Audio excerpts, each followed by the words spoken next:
पाकिस्तान में हुई तबाही, ऑपरेशन सिंदूर उसी आक्रोश की अभिव्यक्ति है। 22 तारीख के बाद हमने हमारे सेना को खुली छूट दे दी। पाकिस्तान की नींद अभी भी उड़ी हुई है, इतनी बड़ी है कि रोज नए नए खुलासे हो रहे हैं, नई नई जानकारियां आ रही हैं। मेरे प्यारे देशवासियों, हमारा देश कई दशकों से आतंक को झेलता आया हुआ है। देश के सीने को छलनी कर दिया गया है। अब हमने एक न्यू नॉर्मल प्रस्थापित किया। आतंक को और आतंकी को पालने पोसने वालों को,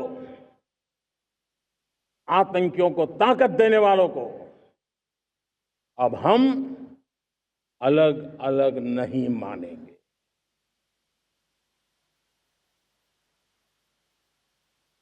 वो मानवता के समान दुश्मन है, उनके बीच कोई फर्क नहीं है। अब भारत ने तय कर लिया है कि न्यूक्लियर की धमकियों को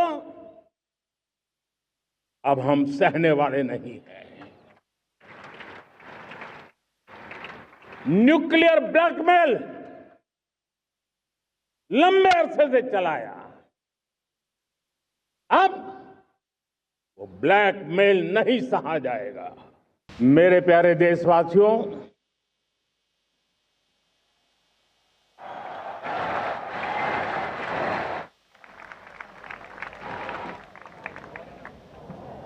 आजादी का ये महापर्व 140 करोड़ संकल्पों का पर्व है। आजादी का ये पर्व सामूहिक सिद्धियों का गौरव का पल है। हर हृदय उमंग से भरा हुआ है। देश एकता की भावना को निरंतर मजबूती दे रहा है। 140 करोड़ देशवासी आज तिरंगे के रंग में रंगे हैं। हर घर तिरंगा, भारत के हर कोने से, चाहे रेगिस्तान हो या हिमालय की चोटियां, समंदर के तट हो या घनी आबादी वाले क्षेत्र, हर तरफ से एक ही गुंज है, एक ही जयकारा है। हमारी प्राण से भी प्यारी मातृभूमि का जयगान है।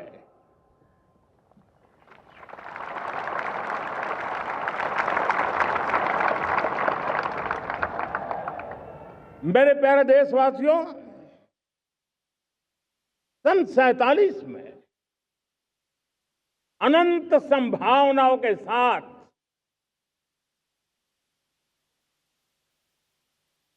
कोटि कोटि भुजाओं के सामर्थ्य के साथ हमारा देश आजाद हुआ। देश की आकांक्षाएं उड़ाने भर रही थी, लेकिन चुनौतियां उससे भी कुछ ज्यादा थी। पूज्य बापू के सिद्धांतों पर चलते हुए संविधान सभा के सदस्यों ने एक बहुत ही महत्वपूर्ण दायित्व निभाया। भारत का संविधान गत 75 वर्ष से एक प्रकाश स्तंभ बन करके हमें मार्ग दिखाता रहा है। भारत के संविधान निर्माता अनेक विद महापुरुष डॉक्टर राजेंद्र प्रसाद, बाबा साहब आंबेडकर,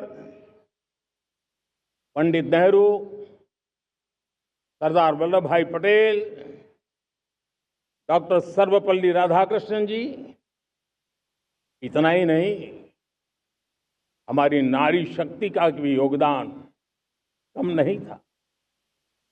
हंसा मेहता जी, दाक्षायणी, वेलायुधन जैसी विदुषियों ने भी भारत के संविधान को सशक्त करने में अपनी भूमिका निभाई थी।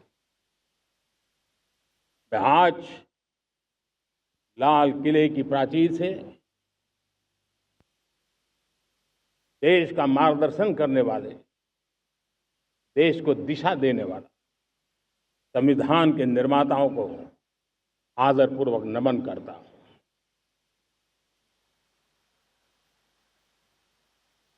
मेरे प्यारे देशवासियों, हम आज डॉक्टर श्यामा प्रसाद मुखर्जी की 125वीं जयंती भी मना रहे हैं। डॉक्टर श्यामा प्रसाद मुखर्जी भारत के संविधान के लिए बलिदान देने वाले देश के पहले महापुरुष थे। संविधान के लिए बलिदान, धारा 370 की दीवार गिराकर एक देश एक संविधान के मंत्र को जब हमने साकार किया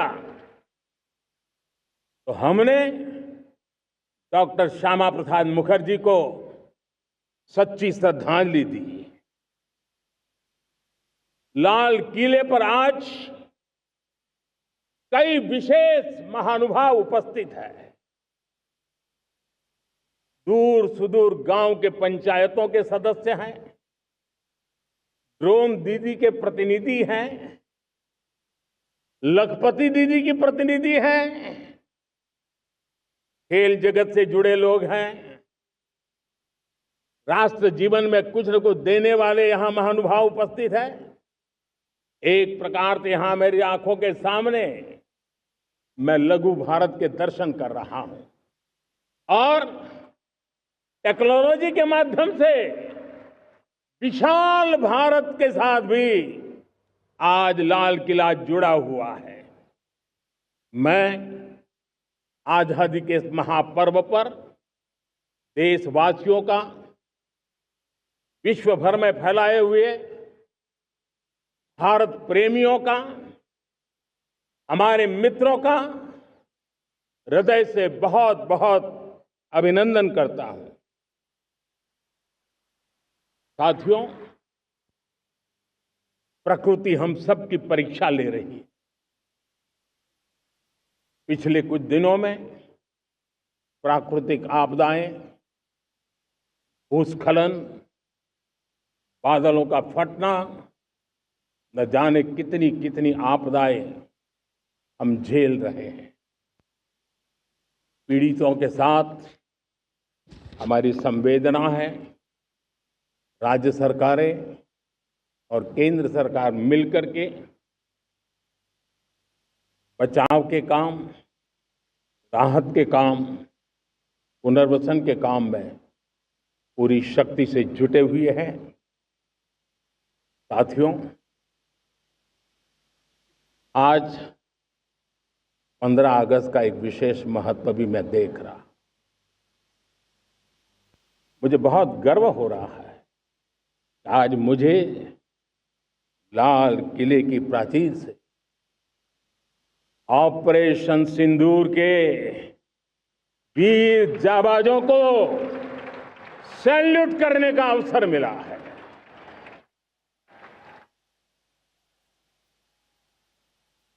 हमारे वीर जाबाज सैनिकों ने दुश्मनों को उनकी कल्पना से परे सजा दी है।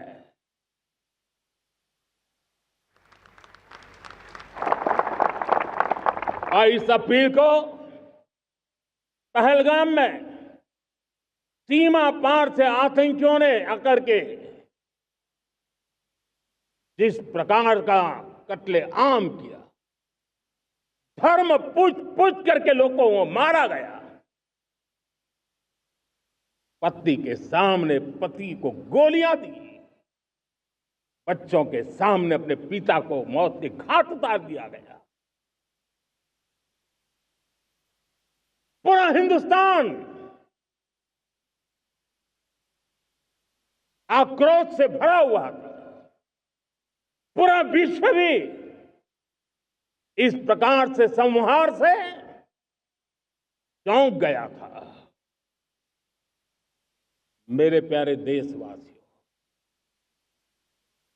ऑपरेशन सिंदूर उसी आक्रोश की अभिव्यक्ति है।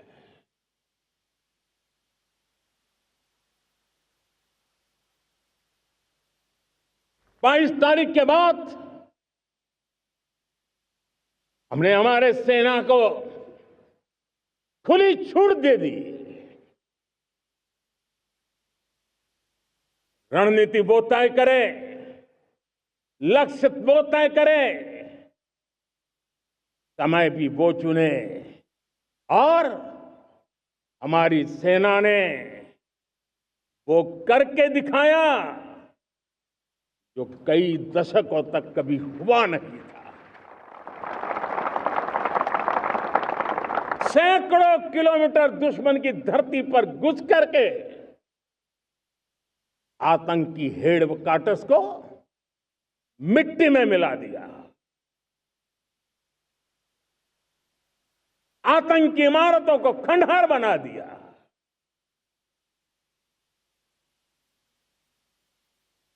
पाकिस्तान की नींद अभी भी उड़ी हुई है।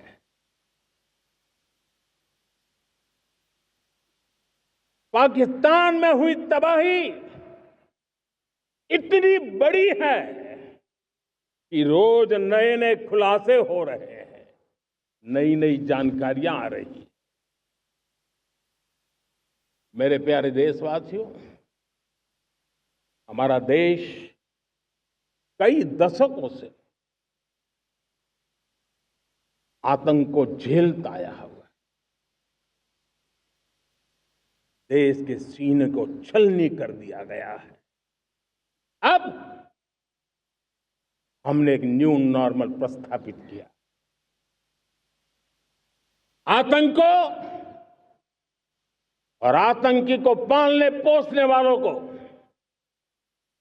आतंकियों को ताकत देने वालों को अब हम अलग अलग नहीं मानेंगे।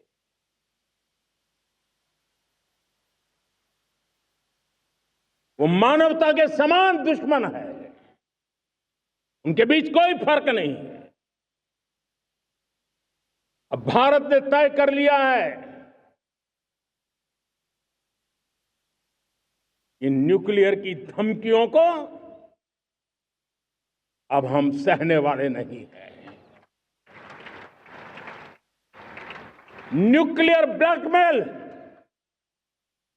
लंबे अरसे से चलाया, अब वो ब्लैकमेल नहीं सहा जाएगा।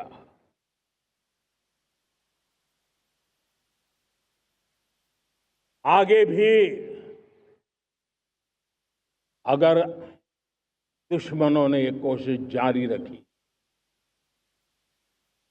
हमारी सेना तय करेगी, सेना की शर्तों पर, सेना जो समय निर्धारित करे उस समय पर, सेना जो तौर तरीके तय करे उस तौर तरीके से, सेना जो लक्ष्य तय करे उस लक्ष्य को अब हम अमल में ला करके रहने वाले हैं।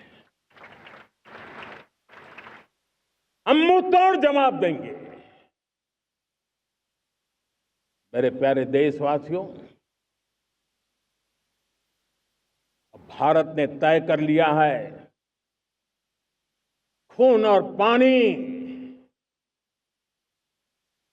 एक साथ नहीं बहेंगे।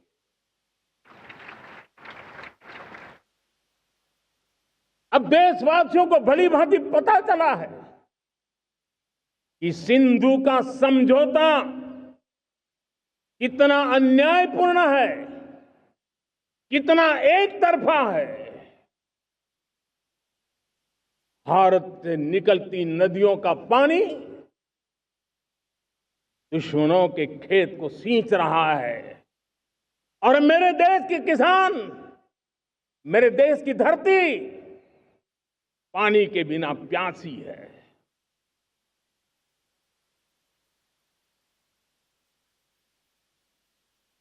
ये ऐसा समझौता था जिसने पिछले 7 दशक से मेरे देश के किसानों का अकल्पनीय नुकसान किया है।